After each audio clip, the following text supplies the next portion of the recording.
Hey everybody, how are ya? Welcome. Give a few minutes for everybody to get in here. Thanks for joining me today on your Friday here in Cleveland, Ohio. It's minus 25 outside, so that's not comforting at all. My kids are home from school today, so I apologize if they come rushing in here. Hopefully, I have them occupied, so we're hoping they won't, but that's the life of a freelancer, right? So today we're going to be talking about 3 reasons why you should start your freelance business today. This year is going to be great, and I can't tell who's coming in here when they're coming in, so I might have to jump on my phone to see comments or whatnot, but that's okay. A little bit about me, you guys. My name's Janine Kelbach. For all you new members who don't know me, I've been working with our team for a little over a year now. Yay! Happy birthday, Healthcare Marketing Network. And I started as a freelance writer. I'm a registered nurse in labor and delivery. I started my writing business. My website's writern.net, and I started it back in 2015 officially. Scaled it my first year from 0 to 5 figures, and I was able to cut back one day at the hospital, one of those long 12-hour shifts. So I encourage and I help other writers start their writing journeys, and that's what we're here for in the network. We want to help you. We want you to be able to cut back a day at work or go PRN or not work at all or whatever you want. And or if you just like doing this as a hobby, we want you to be able to excel in it. So I understand why you're hesitant, and none of us would ever say, just drop it all. You'll be fine doing freelance writing. You got to start small, right? And it's a marathon. It's not a race. Things kind of start slow and then kind of escalate as things go on. And you know, one of the things I'm going to do today is talk to you guys about goals, and I have a little bit of bonus material on that, not just sharing my goals. So we got about 2 minutes in here. Let me just look on my phone because I can't see anything we're doing. So sorry.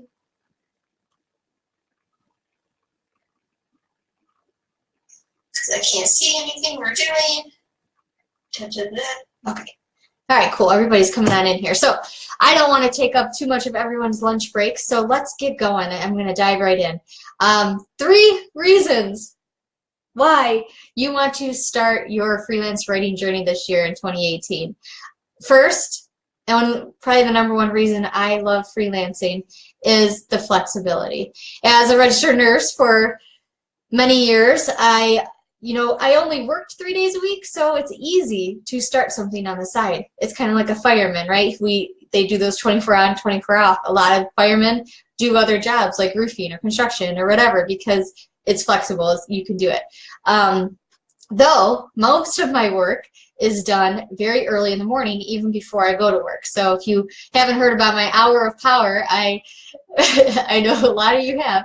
I recommend you find that time in your life where you are most productive. Me, it's 4:30 to 5:30 in the morning.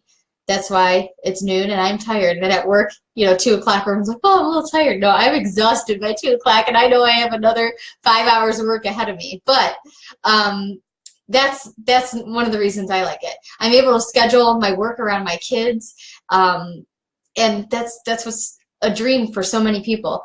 If my boys had it their way, I would be doing this full time, but sorry kids, I need to get away from you every once in a while. And I like my patients and my work. I just, I can't be at home all the time. Props to you stay-at-home mothers.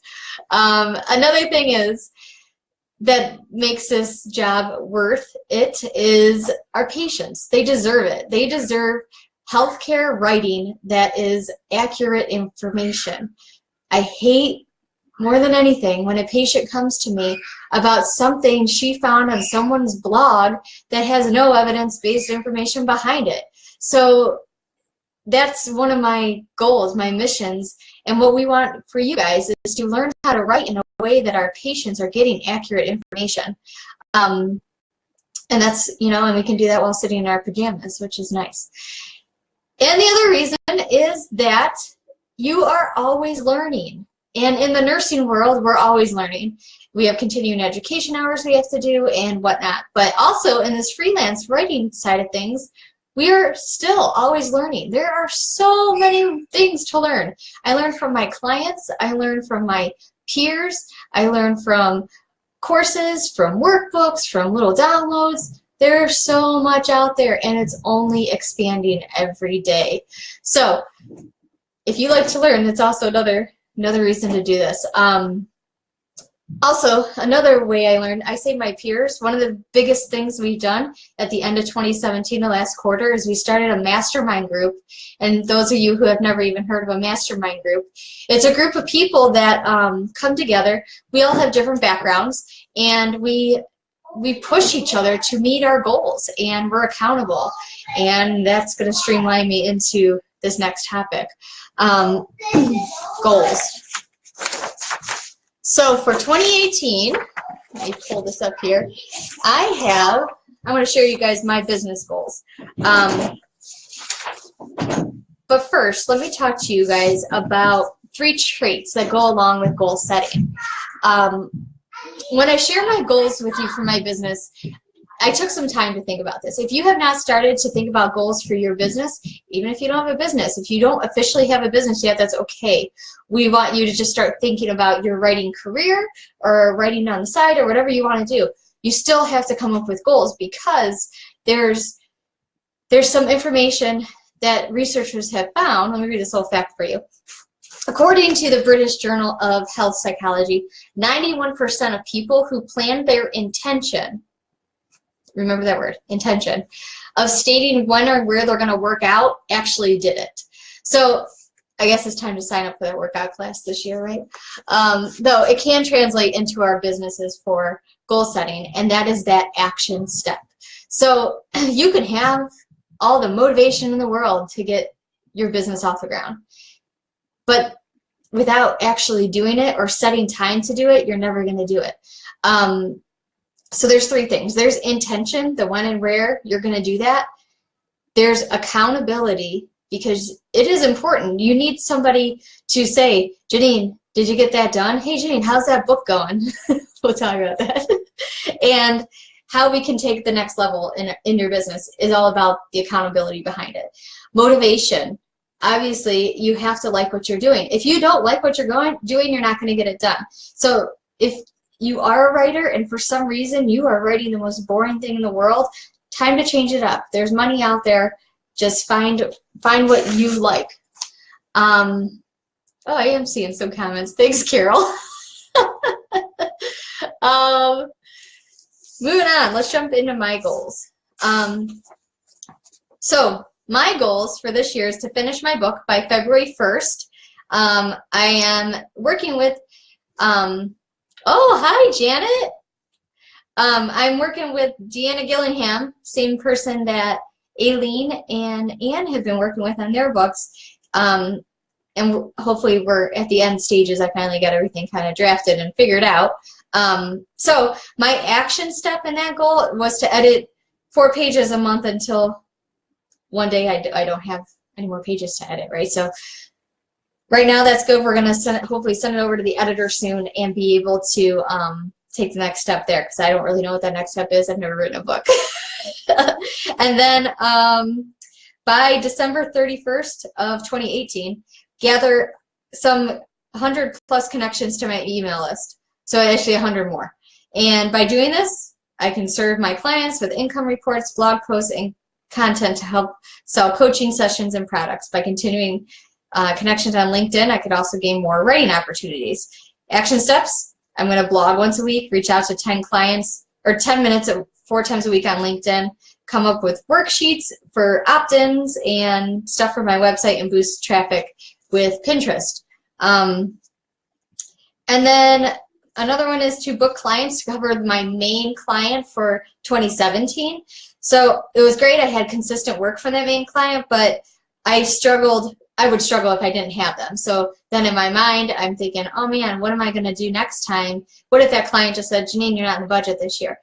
then what am I going to do? What am I going to fall back on? So I need to grow my writing where I can consistently make money. And by doing this, I can do this by going on the Healthcare Marketing Network and reaching out on LinkedIn.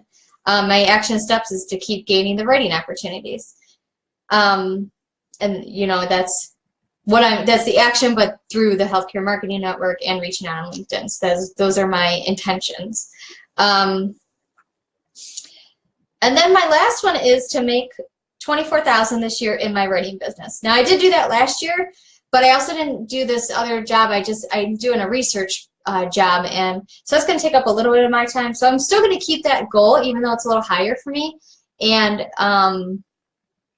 just start using that research money to the side, and then keeping the business. So it's still a pretty high goal for me, and I think I could do this with my mastermind group, and to definitely have determinations and diligence.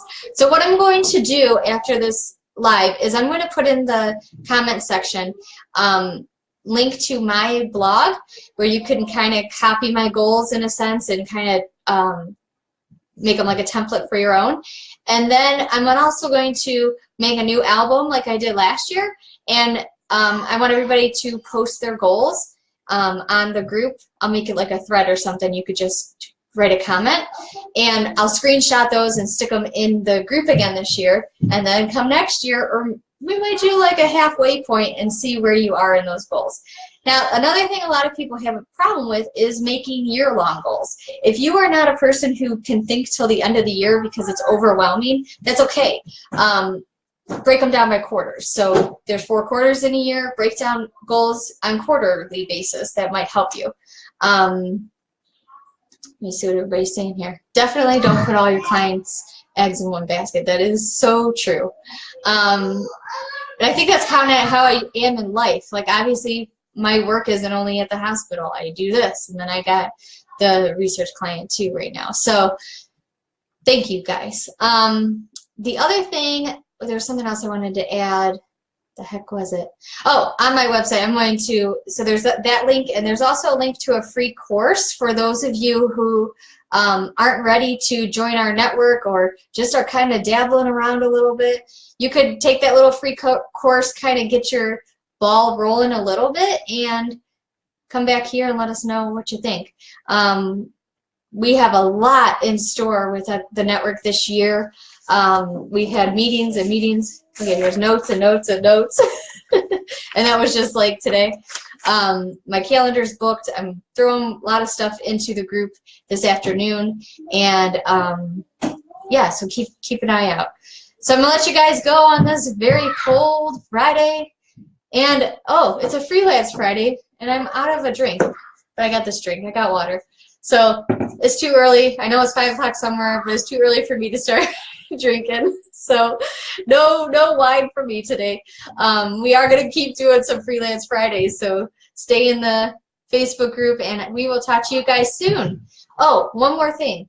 It's on the top of our list to get all of our videos in this group transcribed and put into some sort of collection, so you guys you're not constantly going through wondering what the next video is about. So be aware of that. We'll talk to you guys soon, and take care.